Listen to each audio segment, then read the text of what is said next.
você, querido aluno, querida aluna, tutores. Eu sou a professora Juliana Lira, da disciplina de Psicologia da Educação e da Aprendizagem.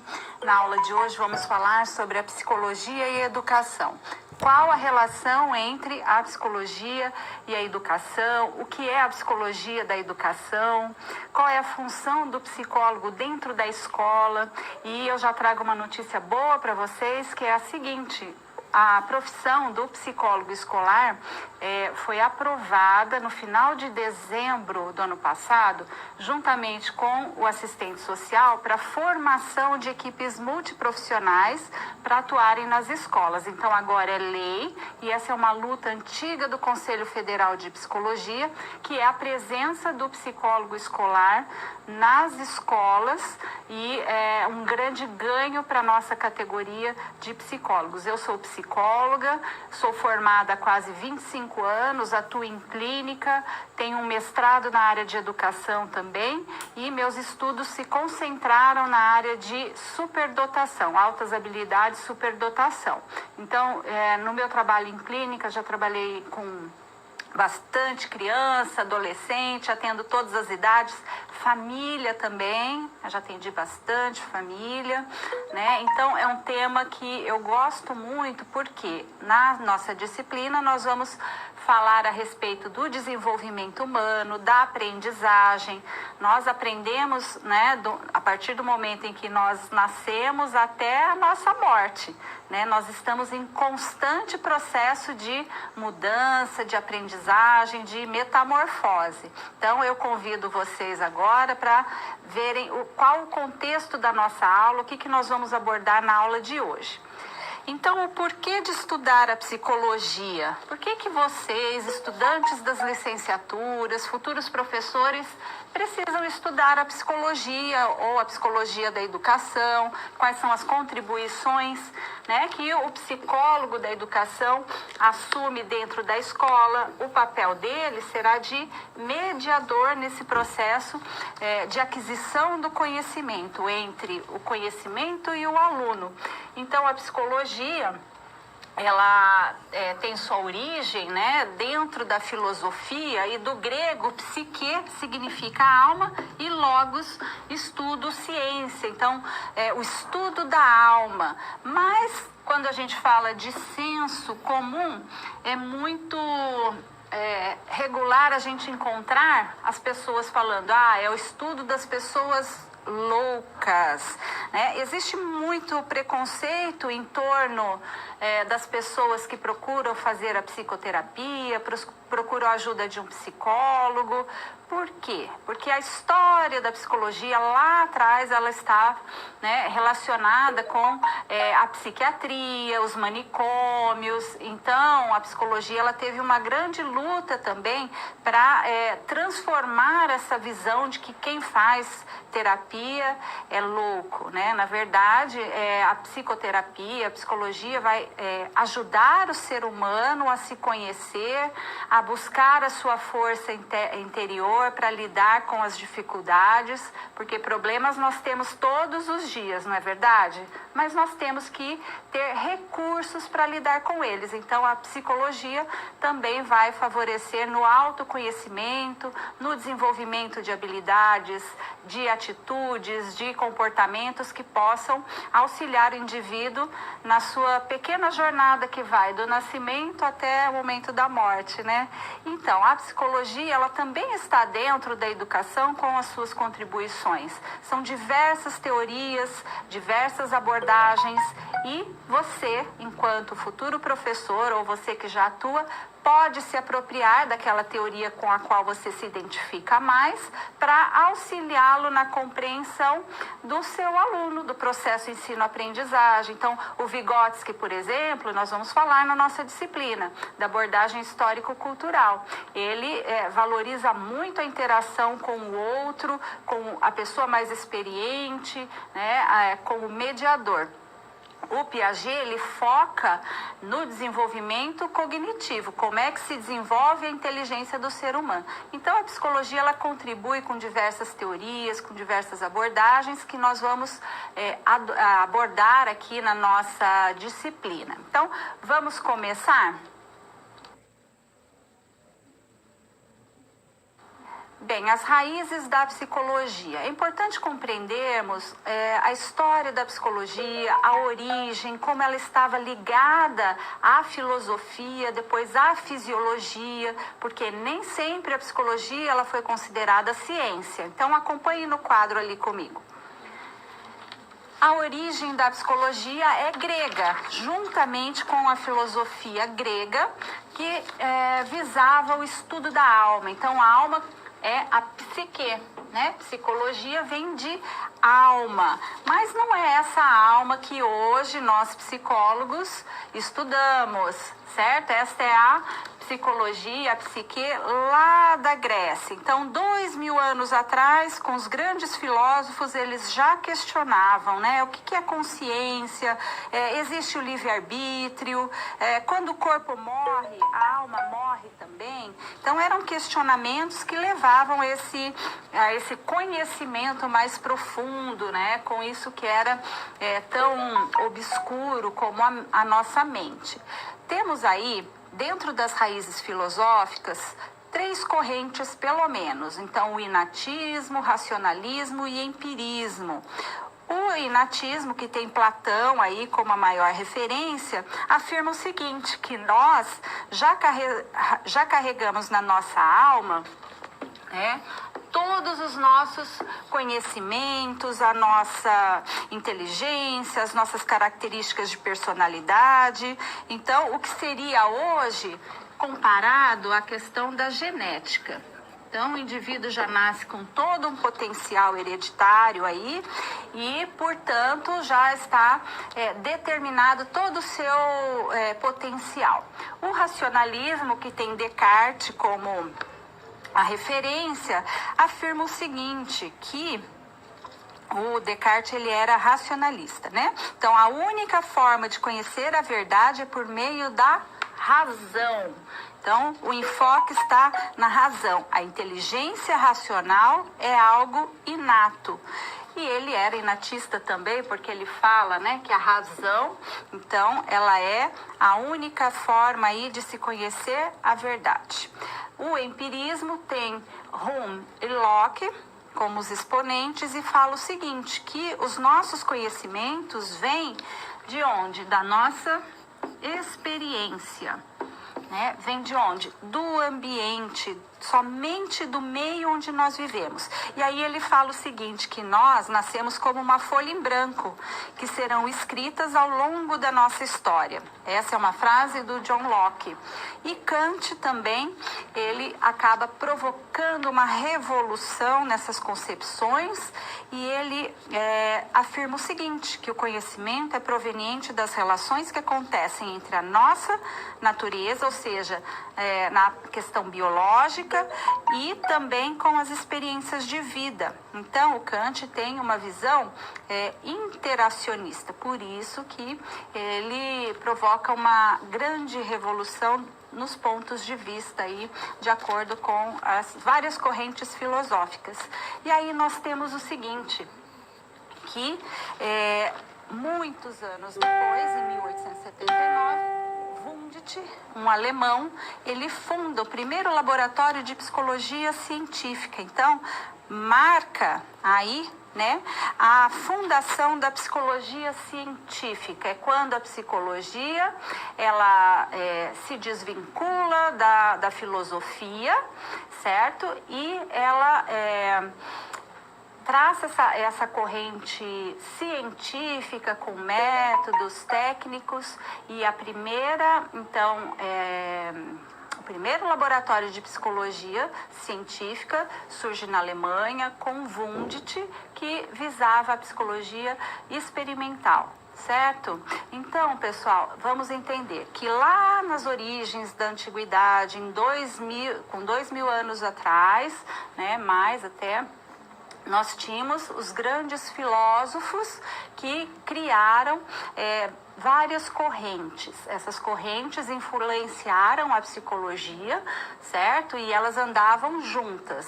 Porém, houve aí uma necessidade, então, lá no século XIX, né, final do século XIX, de se buscar algo fora da metafísica. Então, foi quando resolveram estudar profundamente por meio das experiências, fundando o primeiro laboratório de psicologia experimental.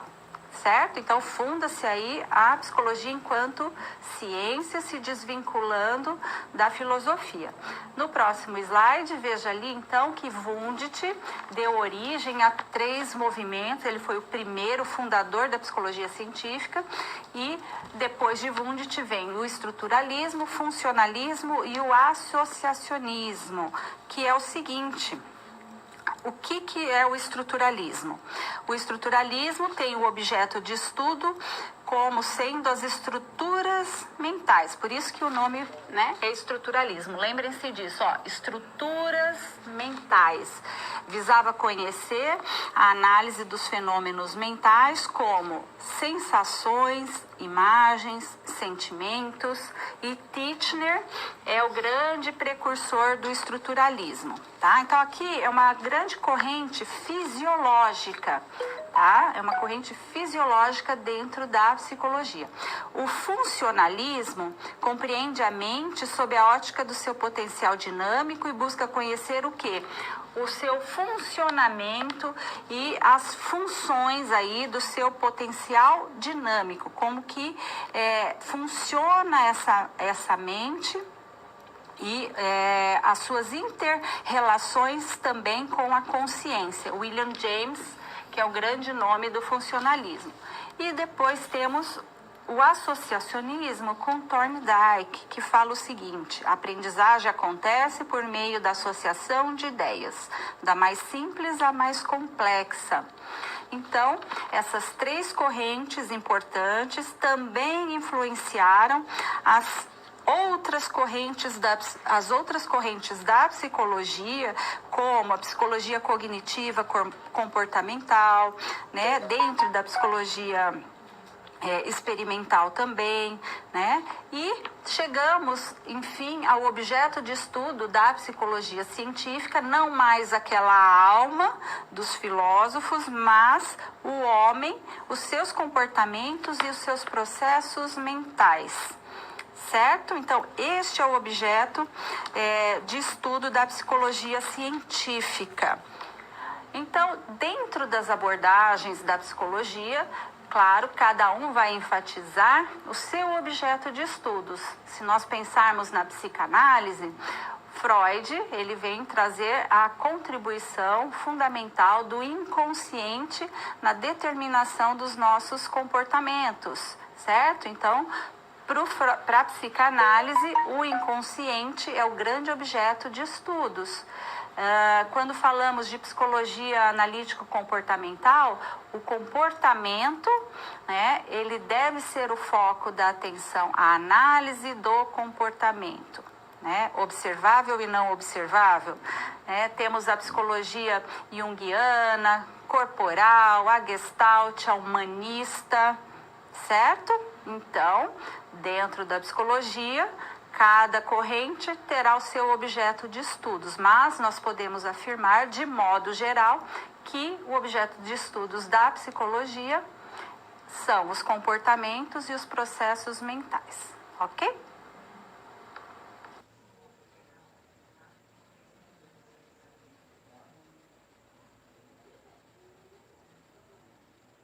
Surgimento da psicologia da educação. Vamos entender também a relação entre a psicologia da educação com a filosofia. Assim como a psicologia estava ligada à filosofia desde a antiguidade, a educação também tem a sua origem ligada à filosofia. Veja ali no quadro. Então, lá na Grécia Antiga, 4 e 5 antes de Cristo, surgem 3 correntes da educação: a poética, a sofística e a filosófica. Como é que isso acontece? A poética, ela se preocupa com a tradição e os costumes. Então, são concepções sobre o conhecimento e os processos de aprendizagem lá na antiguidade, de acordo com cada uma dessas concepções e escolas. Então, a poética, ela se preocupava com a transmissão das tradições e costumes.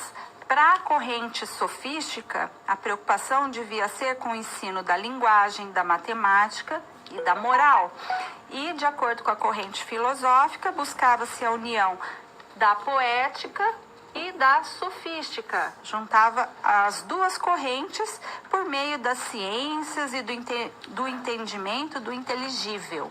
Ok? Então, nós temos aí que a origem da psicologia da educação também tem uma influência lá na antiguidade por meio dessas três correntes, que são a poética, sofística e filosófica. Certo? Bem, as relações e aproximações entre a psicologia e a educação. A psicologia é uma das ciências em que a educação recorre para a compreensão do seu principal objetivo, que é o processo educacional de crianças, jovens e adultos. Então, a psicologia e a educação, elas se unem para criar uma nova área de atuação, que é a psicologia da educação. Certo? Então, a psicologia vai emprestar os seus fundamentos, as suas teorias, e a educação vai aplicar seus fundamentos e teorias lá na prática. Certo? Nós temos três correntes também, três concepções que vão aproximar a psicologia e a educação, que são, o objetivismo, o subjetivismo e o interacionismo. O objetivismo, ele vai inaugurar a cientificidade no estudo da consciência.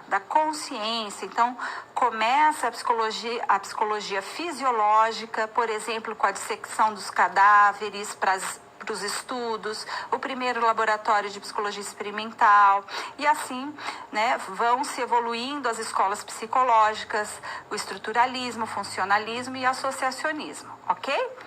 O subjetivismo, como que é essa concepção? O principal referencial desta teoria foi Kant, e que propõe a consciência ser o resultado de sensações subjetivas. E essa concepção está presente, por exemplo, na Gestalt, na psicologia existencial humanista. E o interacionismo? O interacionismo procura explicar a constituição humana e a relação entre o sujeito e o objeto. Então, quais são os representantes aí? Piaget, Piaget é um interacionista, Através do construtivismo, ele repercute aí as práticas voltadas para a descoberta, para a ação, para a autonomia.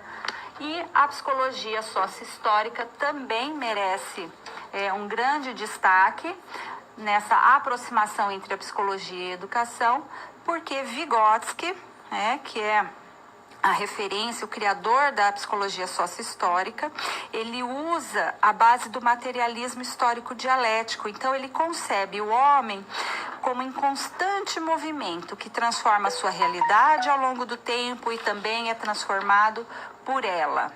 A grande contribuição do Vygotsky, uma das, porque ele é fantástico, ele traz muito conhecimento, apesar dele ter falecido, acho que aos 37 anos de idade, Vygotsky deixou mais de 200 obras escritas.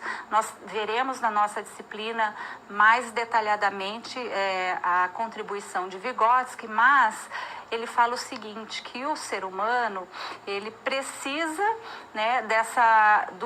de alguém mais experiente, de um outro, para sobreviver, para aprender e para se apropriar da cultura. Então, sem o outro, nós não estamos inseridos na cultura. E isso é fantástico, porque se nós pensarmos que nós nascemos com... Vamos pensar numa semente, numa semente de uma árvore. Nessa sementinha tem ali todo o potencial dessa árvore, a bagagem genética aí. E assim é com o ser humano também. Conforme as condições de luminosidade, do calor, de água, nutrientes do solo, essa planta vai se desenvolvendo, ventos, vendavais, e ela pode se tornar uma árvore frutífera, por exemplo, dar flores, mas né? Se as condições não são favoráveis, né, elas não vão se desenvolver. Esse potencial todo que estava ali, né, na sementinha não vai se desenvolver. Então, o Vygotsky ele tem abordagem interacionista, né, da questão da junção da genética com o ambiente, né, na interação desses dois componentes que se dá o desenvolvimento e a aprendizagem do ser humano. Então, o Vygotsky ele contribui muito com a psicologia da educação e nós veremos durante a disciplina outros teóricos também muito importantes.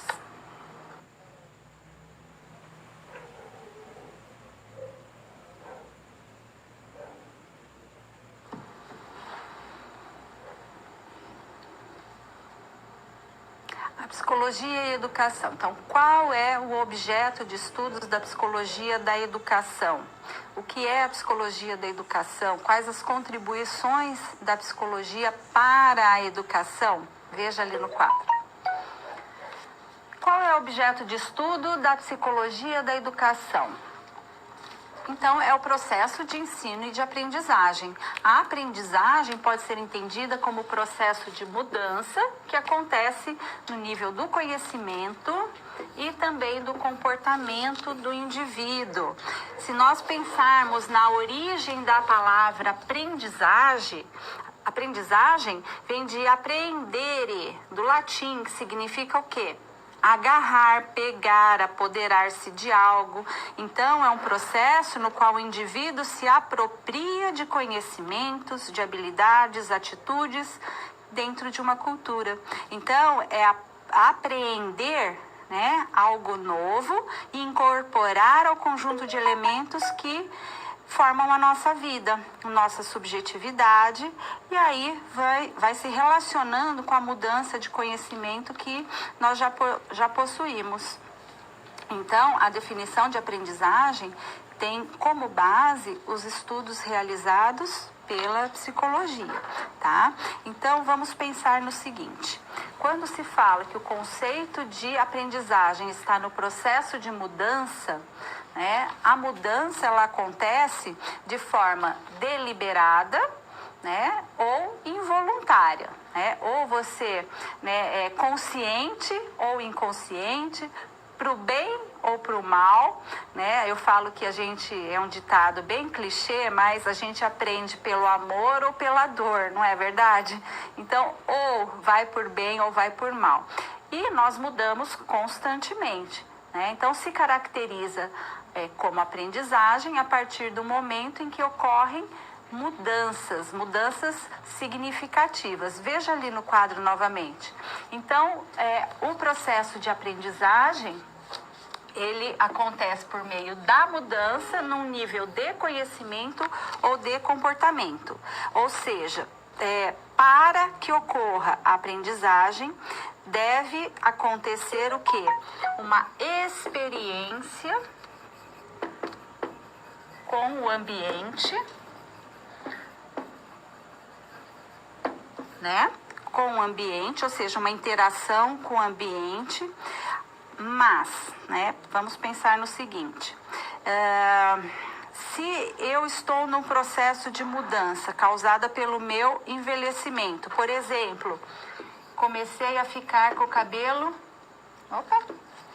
com o cabelo grisalho, eu estou mudando, não estou? Fisicamente.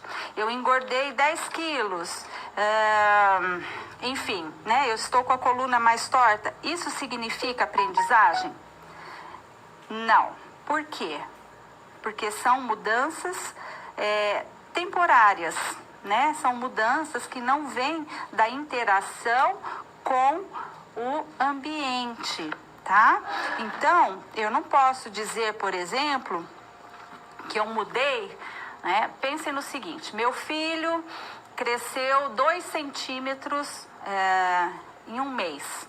Não tem aquelas réguas que a gente põe no batente de casa para marcar a altura dos filhos, né? A gente põe uma régua e vai marcando assim. Então, ali a gente vê um processo de mudança, né? É uma mudança, mas não é uma aprendizagem. Então, vamos supor, meu filho cresceu 2 centímetros naquele mês, tá lá, tá marcadinha a mudança dele, mas não gerou aprendizagem, certo? Agora, vamos imaginar que por algum fator ambiental, né, uma escassez de alimento, né, o que pode variar é a quantidade que ele cresceu. Ele pode crescer 1 centímetro, ele pode não crescer. Então, o que eu quero dizer com isso?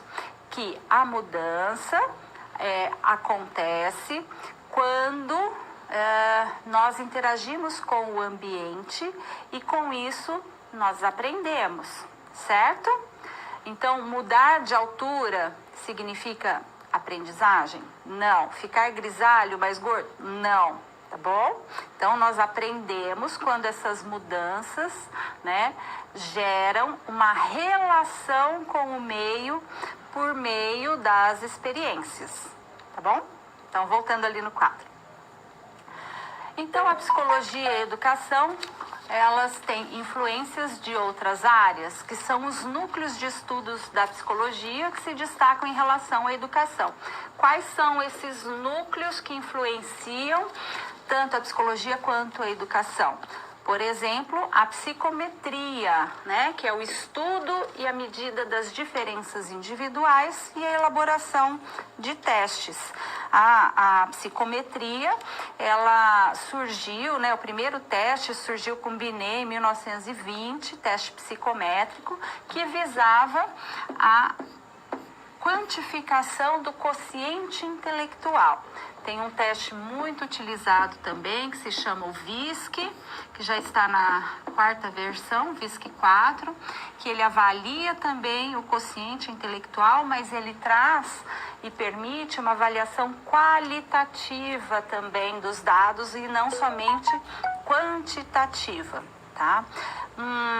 Uma outra influência vem da análise dos processos de aprendizagem. Então, ocorriam experimentos em laboratórios a respeito dos processos de ensino-aprendizagem. Então, alguns psicólogos queriam transpor as experiências dos laboratórios para a sala de aula e muitas vezes eram impossibilitados, mas marcou a origem da psicologia da educação também, assim como a psicologia da criança. Quando se fala em psicologia da criança, nós estamos falando sobre a psicologia do desenvolvimento. O que é importante na psicologia do desenvolvimento? Nós conhecermos muito bem o que é esperado para cada faixa etária, para cada fase do desenvolvimento, para cada etapa. Cada autor tem uma forma de se referir, né, aos estágios do desenvolvimento, né? E como isso pode auxiliar o professor a compreender o processo de ensino-aprendizagem. Então, quando nós nos apropriamos dos conhecimentos da psicologia da criança, da psicologia do desenvolvimento, nós sabemos o que é esperado para cada faixa etária, né? O que está de acordo com a idade cronológica. Então, quando algo não vai bem dentro daquilo que é esperado, quando foge daquele padrão, nós temos que ficar alertas, né? Podem ser indicativos de que está tendo uma regressão no desenvolvimento, uma parada. Por exemplo, vamos pensar na questão do autismo, né? Do transtorno do espectro do autismo. Se chama espectro porque tem uma ampla gama aí de possibilidades, desde um autismo muito leve até um autismo onde a criança não anda, não fala, precisa usar fraldas, enfim, né?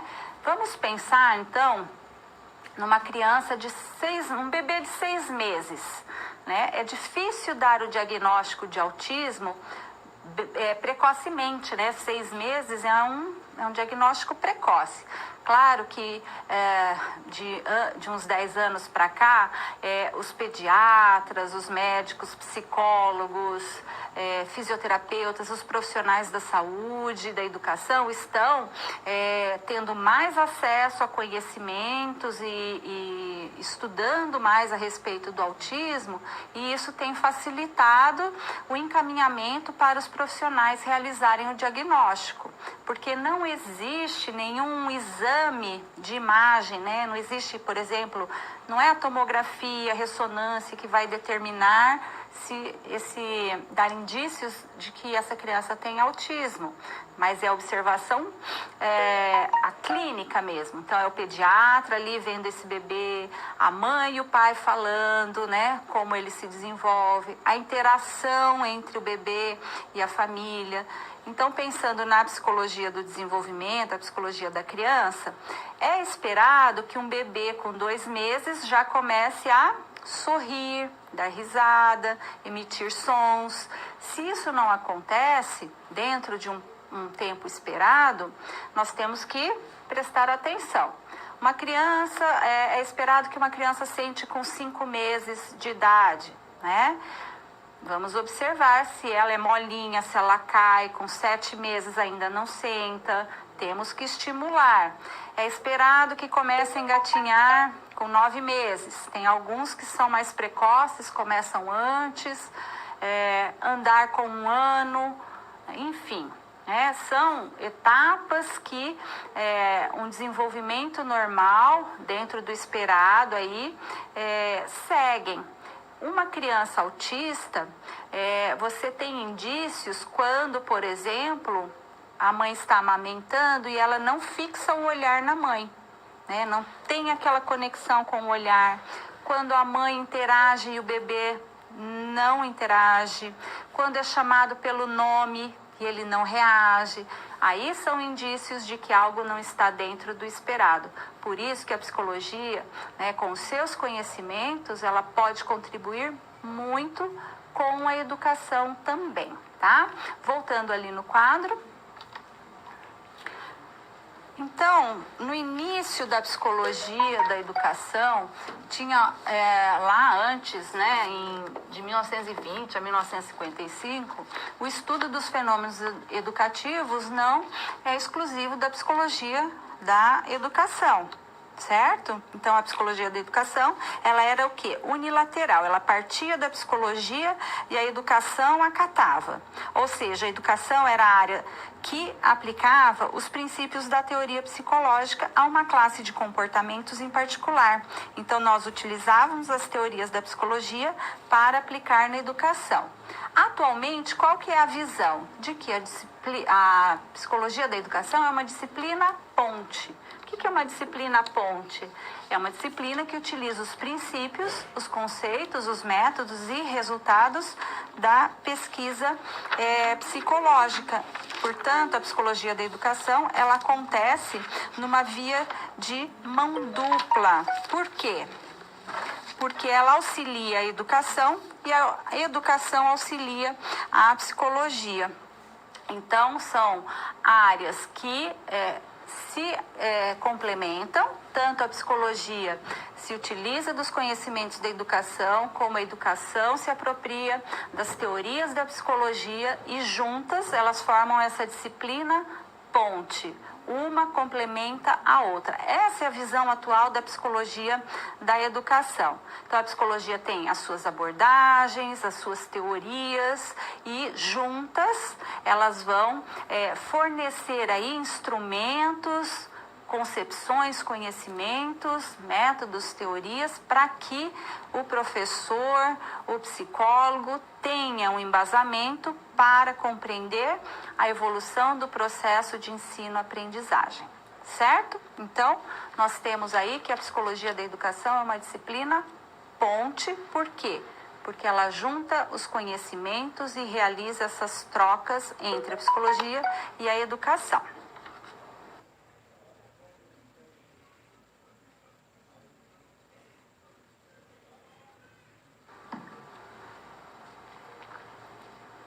Nós temos uma situação problema que se refere às raízes da psicologia. Veja ali no quadro. Quais são as raízes filosóficas da psicologia? Então, nós compreendemos aí 3 raízes filosóficas, pelo menos: o inatismo, que tem Platão como o grande expoente aí, e ele traz que nós carregamos na nossa alma, desde antes de nascer, os nossos conhecimentos, nossas características, nossa personalidade. Descartes vem com a corrente do racionalismo, onde ele fala que a única forma de conhecer a verdade é por meio da razão, e que a inteligência racional é algo inato. O empirismo, que vem da experiência, então tem aí Hume e John Locke, que enfatizam que o conhecimento somente vem por meio da experiência na troca com o ambiente. Lembra-se da folha em branco, né, que Locke traz para a gente. E Kant vem provocar uma revolução nessas concepções, trazendo para a gente que o conhecimento é proveniente das relações que acontecem entre o biológico e a experiência, uma visão interacionista, tá? Quais são as raízes fisiológicas? Então, nós temos aqui as raízes filosóficas e as raízes fisiológicas, com o estudo da fisiologia por parte da psicologia. Vem com a fundação do primeiro laboratório de psicologia científica, o primeiro laboratório de psicologia experimental com Wundt, em 1879. O que significa o estruturalismo e o funcionalismo? Estruturalismo, ele visa a análise das estruturas mentais. E o funcionalismo compreende a mente sob a ótica do seu potencial dinâmico. Dinâmico porque está em funcionamento. E a preocupação em conhecer as suas funções.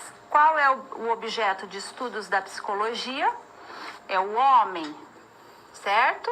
O homem com seus comportamentos e com seus processos mentais, tá? Então, atualmente, os psicólogos estudam a estrutura e a função do consciente de forma conjunta. As primeiras correntes filosóficas trouxeram grandes contribuições para as futuras correntes e abordagens da psicologia. A psicologia experimental, a existencial humanista, a Gestalt. Então, faz parte aí da história da psicologia compreender todas essas correntes que tiveram uma influência grande lá na antiguidade com a filosofia e depois na psicologia científica com a fundação do primeiro laboratório de psicologia experimental, onde visava-se aí a psicologia fisiológica, né? A influência da fisiologia. O Wundt, por exemplo, ele realizava experiências de introspecção. O que é a introspecção para o Wundt? Então, ele, por exemplo, ele fazia uma experiência, ele ensinava muito bem a pessoa que ia passar pela experiência a fazer uma análise e uma descrição bem detalhada de tudo que ela sentiria naquela experiência. Então, ele treinava a pessoa para que ela ficasse apta ali a descrever tudo o que estava sentindo. Então, ele pegava, por exemplo, uma agulha e espetava, né, a pessoa. E ali ela tinha que descrever todas as sensações de acordo com aquela experiência que ela estava vivendo. Então, se refere à origem da psicologia, porque ele adotava um conjunto de métodos e técnicas que tornaram a psicologia científica, aí se separando das suas raízes filosóficas e metafísicas que vinham desde a antiguidade.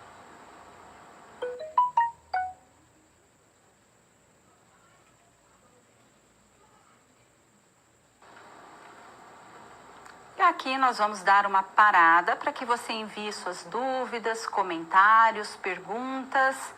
Podem enviar que a gente volta daqui a pouco.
Nós temos perguntas, sim, muito obrigada pelas contribuições. A primeira vem lá do Ceará, um abraço para Tianguá.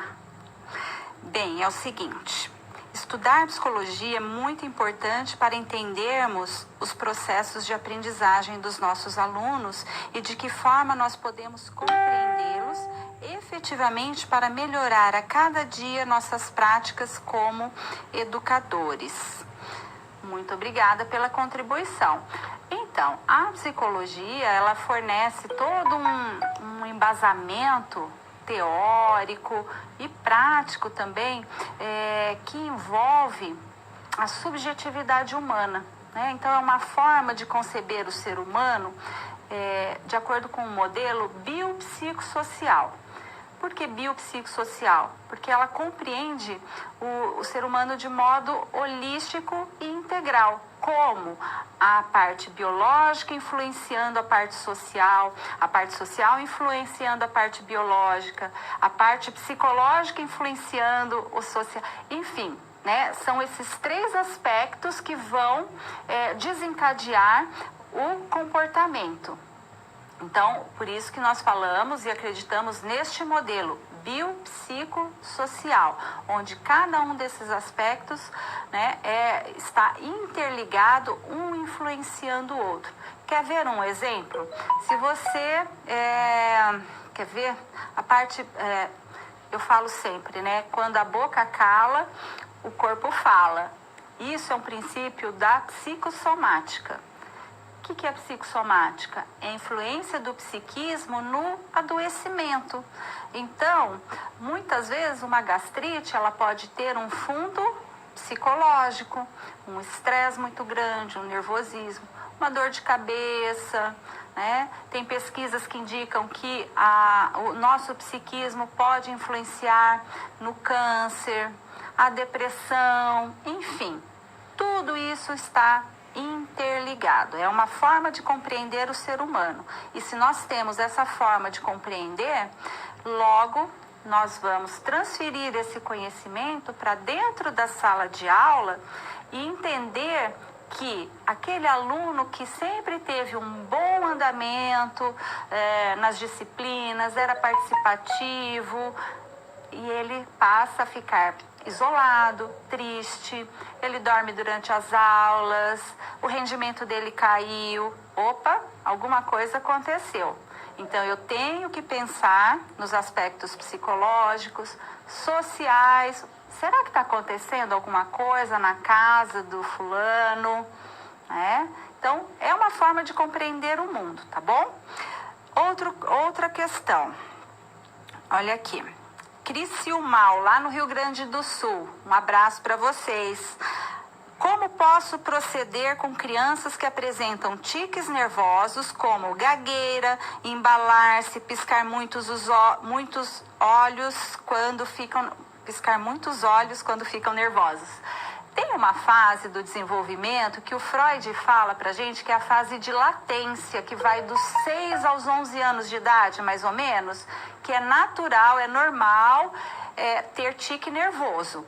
É a fase que a gente coleciona as coisas, então faz coleção de figurinha, de álbum, sabonete, papel de carta. É natural ter tique nervoso. Por quê? Porque a sexualidade está latente. Essa é uma compreensão do Freud, da psicanálise, né? E quanto mais a gente fica falando, para de fazer isso, mais a criança fica nervosa e mais ela tem o tique nervoso. Então, nós temos que diferenciar o que é esperado para determinada fase, o que é passageiro e temporário, e o que necessita de uma avaliação mais profunda. Então, movimentos repetitivos, como embalar-se, né, pode ser uma característica de movimento estereotipado e repetitivo do autismo, mas só esse comportamento não é indício de nada, tá? Então, temos que ter muita calma na hora de avaliar e indicar aí qualquer encaminhamento para médicos ou para profissionais, certo? Tem a síndrome de Tourette também, em que a criança ela mexe muito a cabeça, ela fala palavrões, ela é bem específica. Então, são tiques nervosos mais fortes e que necessitam aí de uma intervenção com medicação. Não tem cura, mas tem como trabalhar uma adaptação. Então, existem várias questões que estão envolvidas aí nesses tiques nervosos, tá? Temos mais uma aqui. Qual a melhor teoria dentro da psicologia da educação para lidar com alunos desinteressados?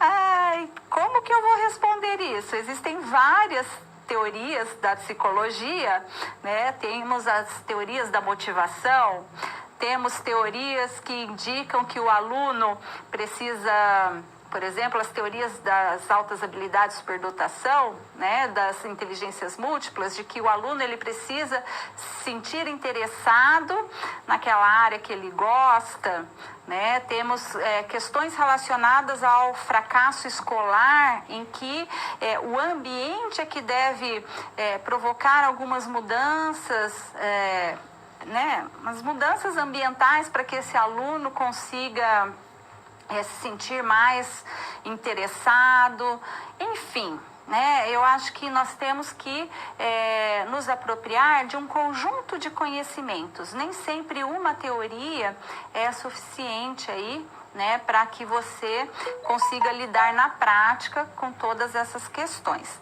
Mas eu agradeço muito as perguntas de vocês, as contribuições. Nós teremos mais um momento de perguntas no final da aula e a gente continua discutindo, tá? Obrigada.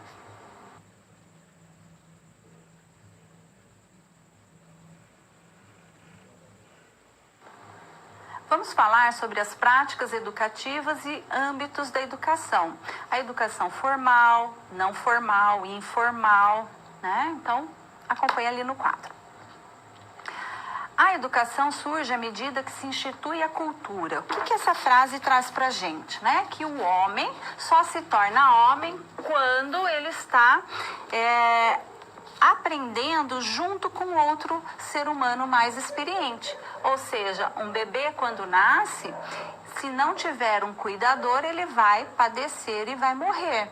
Crianças que não têm uma estimulação adequada podem desenvolver depressão anaclítica pela falta de afeto e de cuidado da mãe, do pai, do cuidador, do responsável. Então veja que as práticas educativas elas variam conforme a cultura na qual nós nascemos. Os valores, crenças, a moral, os costumes, a arte, as leis, tudo que envolve aquela cultura e aquela sociedade. Agora, existem dois âmbitos que são fundamentais, são os grandes influenciadores do processo de ensino-aprendizagem, que é a família e a escola, né? Bem, na família estão ali os nossos alicerces, a construção dos nossos papéis sociais, os vínculos, tudo isso, né? E no âmbito escolar, nós temos três aspectos, três âmbitos, né? Que é a educação formal, a educação não formal e a informal. A educação formal é aquela que acontece na escola. Na escola, então, é desenvolvido aí na escola com conteúdos previamente demarcados, com um currículo, enfim, né? Tudo que faz parte do processo formal. A educação não formal é aquela que ocorre fora da escola. É a educação que ocorre fora da escola, ou seja, tudo que a gente aprende no mundão, na vida, por meio dos processos de compartilhar experiências, principalmente em espaços de ações coletivas cotidianas. E a educação informal é aquela que os indivíduos aprendem durante seu processo de socialização, na família, no clube, com os amigos, carregada de valores culturais, certo? que pertencem aí a determinada sociedade e que nós aprendemos no convívio com o outro, né? E temos aqui que as práticas educativas na família fazem parte da primeira educação do indivíduo, né? Então, é na família que nós estamos aprendendo desde o momento em que nós nascemos. E eu gosto de dar um exemplo que se refere à questão do preconceito. Nenhuma criança nasce preconceituosa, concorda comigo? Mas, se ela nascer numa família, né, estiver inserida numa família preconceituosa, ela vai aprender por osmose, né? Ela aprende pelo modelo, pela imitação. A criança, ela é uma esponja que suga tudo que está no ambiente. Ela mantém a parabólica ali o tempo inteiro, né, aprendendo por meio do convívio com o mais velho. Então, se a criança ela começa a desenvolver os comportamentos, né, relacionados com o preconceito, a discriminação, é porque dentro de casa, né, ali no alicerce, que é a família, é que ela tem esse modelo, né? Por isso que é muito importante a gente sempre aproximar família e escola. Veja que o papel do psicólogo dentro da escola pode proporcionar, por exemplo, grupos de pais. Tem até escola de pais. Já ouviram falar? É escola para os pais aprenderem a ser pais. Então, eles acontecem em espaços... Podem ser espaços formais, que as escolas cedem, podem ser em espaços mais informais, mas é muito importante que esses pais aprendam a cuidar, aprendam a ensinar. E existem as escolas de pais, que são reuniões para que os pais possam se colocar, trazer suas dúvidas, e o psicólogo, né, ele está ali, como ele se apropria dos conhecimentos da psicologia do desenvolvimento, da psicologia da educação e da aprendizagem, né, e outras correntes da psicologia, ele pode auxiliar, então, por meio aí de orientação, troca de experiências, partilha de experiências entre os outros pais. E por que não fazer, né, esse movimento dentro da escola, com os professores também, participando de formação continuada, levando esses conhecimentos para os professores. Como eu falei, gente, conhecer do desenvolvimento humano, saber sobre o desenvolvimento humano é fundamental para quem estará em sala de aula com um universo bem variado. Por quê? Porque você sabe detectar quando algo foge do trilho e do rumo esperado. E aí dá para intervir rápido, né? Buscar encaminhar essa criança, entender o que está acontecendo na casa, na família, e aproximar-se da família, né? Essa coisa da escola com a família, de estarem sempre unidas, é fundamental. Então, veja ali no quadro novamente o conceito de família, né? Não existe um conceito de família estereotipado, né? Nós estamos falando não mais da família tradicional de pai, mãe e filho, como nós temos aqui nessa figura, família patriarcal, mas o conceito de família mudou bastante, né? É um conceito que acompanha a mudança e evolução da sociedade. Então, existe a família monoparental, onde só a mãe ou só o pai vão cuidar dessa criança. Existe a família reconstituída, onde tem os meus, os seus e os nossos filhos. Existe a família com o casal homossexual, então, 2 pais, 2 mães, enfim. Este conceito de família varia muito conforme o contexto cultural, histórico, certo? Então, o processo educativo tem múltiplas formas e ocorre em diferentes contextos, em diferentes ambientes, tá?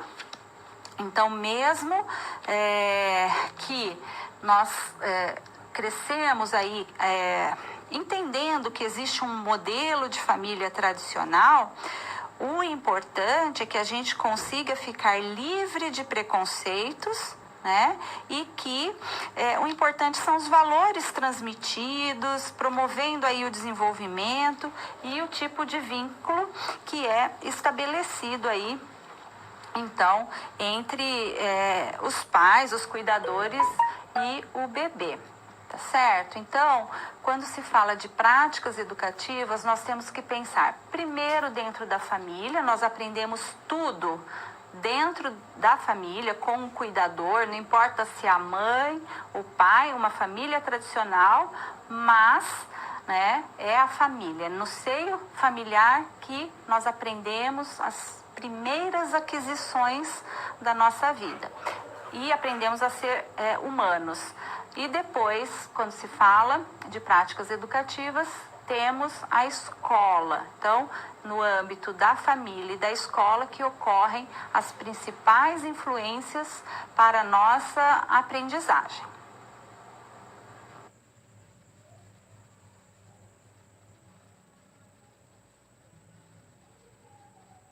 Das aproximações entre a psicologia e a educação. Veja ali no quadro como que a psicologia educacional surgiu no Brasil. Ela seguia um modelo que se chamava higienista.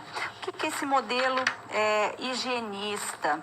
É aquele olhar voltado para a criança que tem dificuldade de aprendizagem, por exemplo. É uma visão patologizante da criança.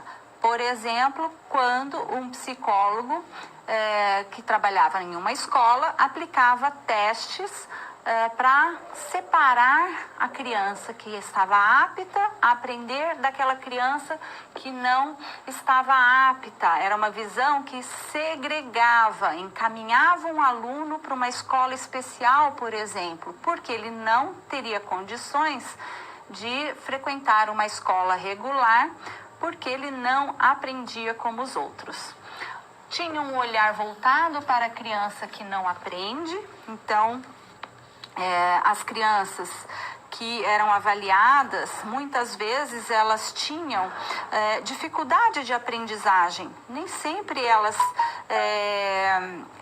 tinham um bom desempenho nos testes psicológicos, mas isso não quer dizer que ela tinha deficiência intelectual, por exemplo, que justificasse o encaminhamento para uma classe especial. O que é uma classe especial?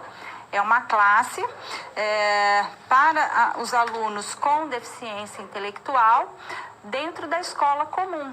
Isso acontecia bastante na época dos anos 70, 80, e era assim. Então, o psicólogo ele aplicava testes dentro da escola, naquele aluno que era encaminhado para avaliação por ter dificuldade de aprendizagem. Poderia ter um QI, né, um quociente intelectual inferior, poderia ter uma deficiência intelectual. O teste ele pode detectar, né? Mas muitos alunos acabavam sendo encaminhados para essas classes especiais por indisciplina, por transtorno de déficit de atenção e hiperatividade, por serem mal educados, não terem limites, não só os alunos que tinham a deficiência intelectual. E aí eles ficavam estigmatizados, né? Eles ficavam rotulados. E isso contribuía para a segregação, para a separação, para a discriminação. Então, o psicólogo, ele junto com o médico, acabou participando nesse momento aí dessa classificação dos alunos. Então, não foi algo legal para a classe da psicologia, e os movimentos sociais começaram a reivindicar aí a inclusão na escola regular, e com isso houve todo toda uma mudança e essas classes especiais acabaram nos anos 2000, certo? Agora tem uma lei, um decreto, se não me engano, que o governo atual vem propor a volta das classes especiais. Então, é mais uma longa batalha aí dos movimentos sociais para que essas classes especiais não voltem, porque isso só contribui com a segregação e com a separação. Voltando ali no quadro, então na década de 70, devia-se considerar outros fatores no processo de aprendizagem e desenvolvimento humano. Então, não só a questão da inteligência, né, do raciocínio lógico-matemático, ou o teste que daria, o valor que daria esse teste de QI, tá? Mas, quando nós pensamos hoje, né? Qual é a contribuição da psicologia educacional no Brasil hoje? Ela vai contribuir para o processo de inclusão.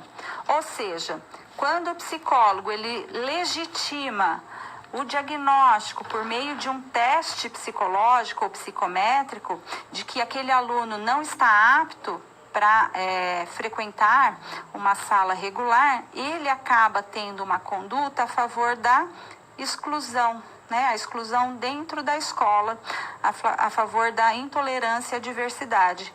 Por isso, né, que o psicólogo ele deve lidar muito bem com as suas barreiras atitudinais. O que significa barreiras atitudinais?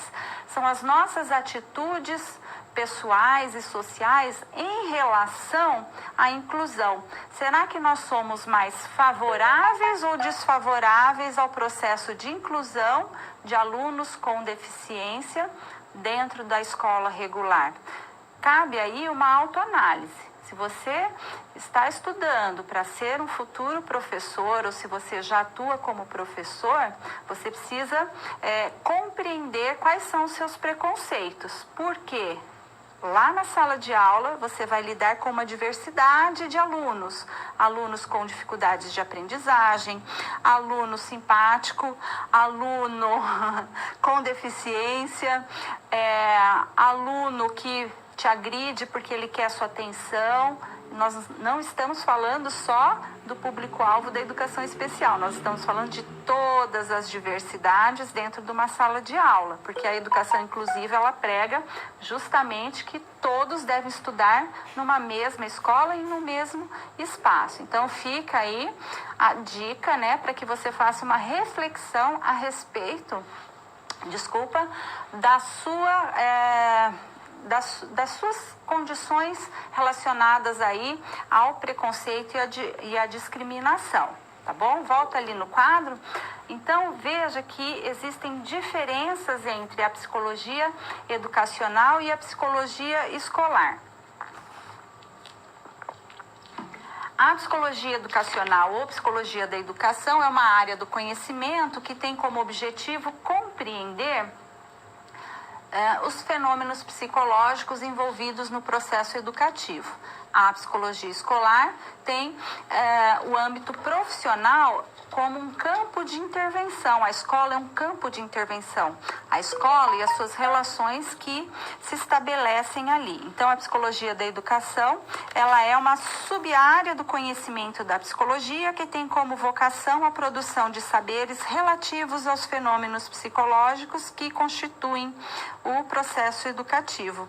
A psicologia escolar, ela se define no âmbito profissional, porque ela vai fazer referência a um campo de ação determinado, que é a escola, e ela vai fundamentar o seu campo de ação nos conhecimentos produzidos pela psicologia educacional. Então, a grosso modo, nós dizemos que a psicologia educacional, ela é a teoria, e a psicologia escolar seria, então, a prática, e uma não acontece sem a outra, né? Então, elas estão interligadas, tanto a psicologia educacional quanto a psicologia escolar, tá certo? Então, vamos para o próximo.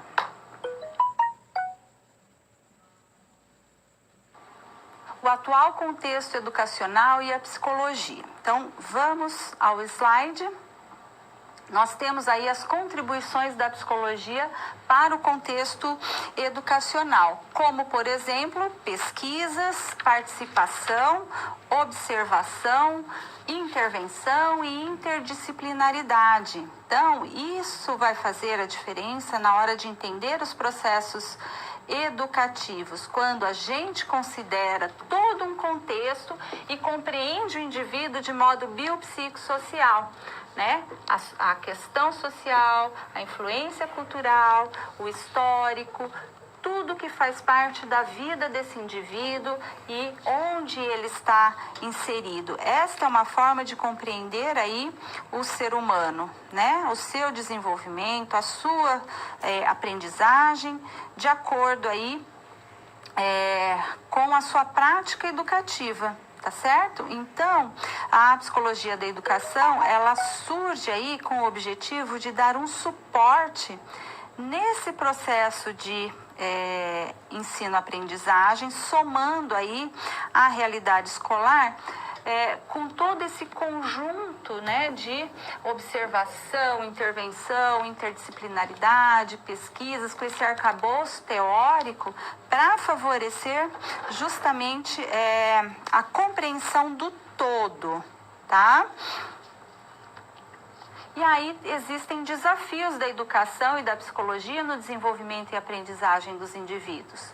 Por exemplo, compreender o indivíduo, né? Nós temos que o seu desenvolvimento e a sua aprendizagem em um contexto de transformações rápidas, com grandes avanços tecnológicos e valores diferenciados, faz com que nós tenhamos que abrir a nossa mente, né? Por quê? Porque nós temos que compreender que a sociedade está em constante movimento, em constante transformação, e isso vai influenciar diretamente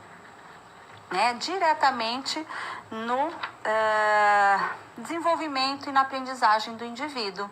Tá?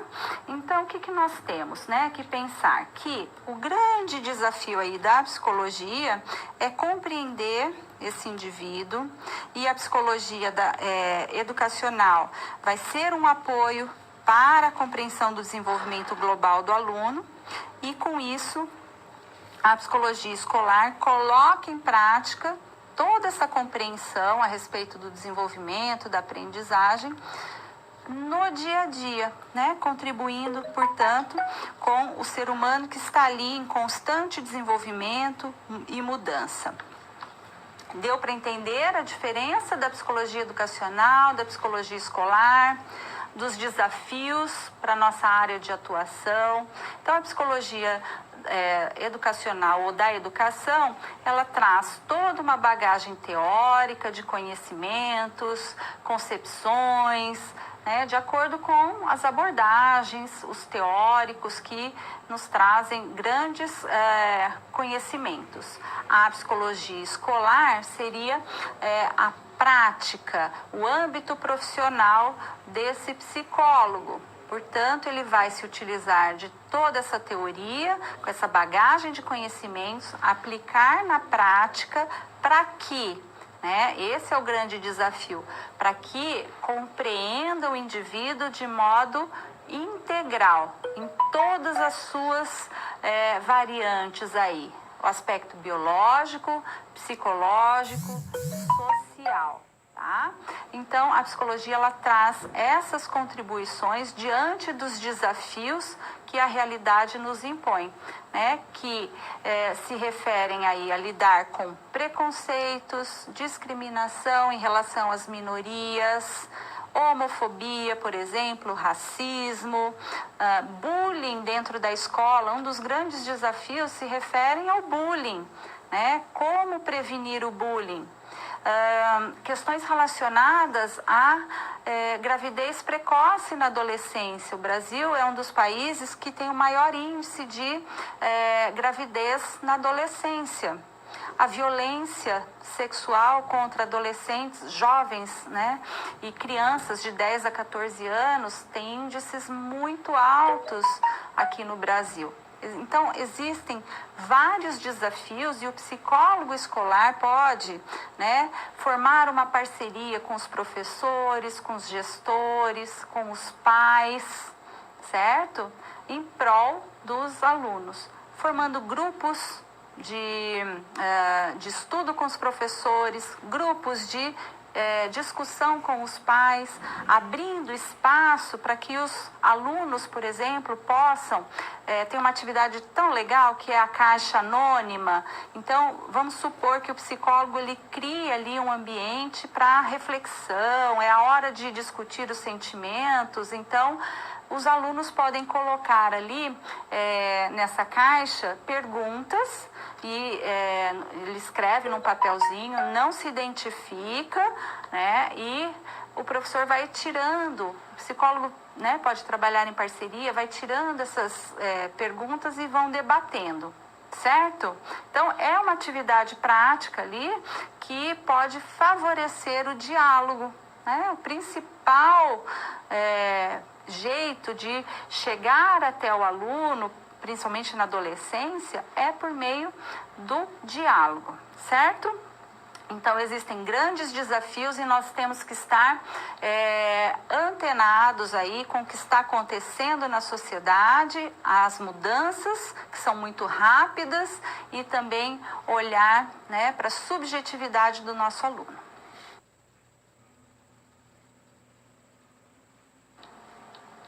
Vamos para a situação problema? É justamente sobre a psicologia educacional e a psicologia escolar. Acompanhe ali comigo. A psicologia educacional é uma sub-área do conhecimento da psicologia que tem como vocação a produção de saberes relativos ao fenômeno psicológico constituinte do processo educativo. A psicologia escolar, ela se define pelo âmbito profissional e refere-se a um campo de ação determinado, ou seja, a escola e as relações que ali se estabelecem.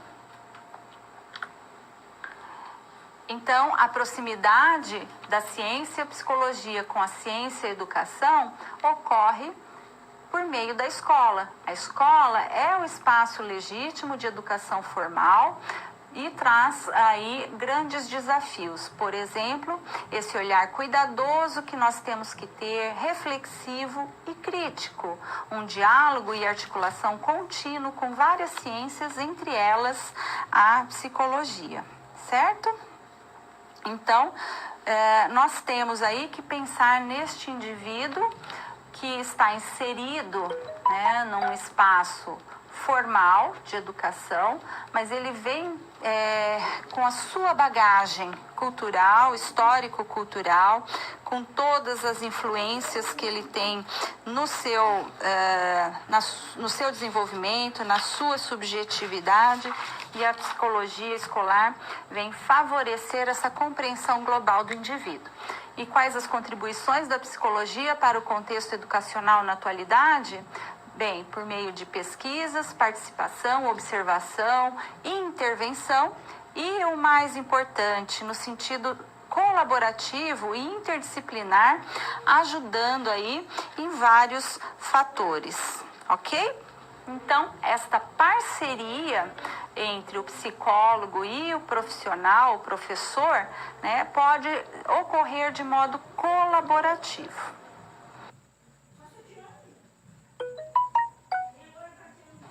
Qual é o principal objeto de estudos da psicologia da educação? Então, nós temos uma reflexão a fazer aqui. Então, qual é o objeto de estudos?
Então, a psicologia da educação tem como objeto de estudos a compreensão do processo de ensino-aprendizagem, olhando esse aluno de modo integral, de acordo com o modelo biopsicossocial, pensando em todos os aspectos que podem influenciar o seu desempenho acadêmico, a sua aprendizagem, o seu desenvolvimento. Tá certo?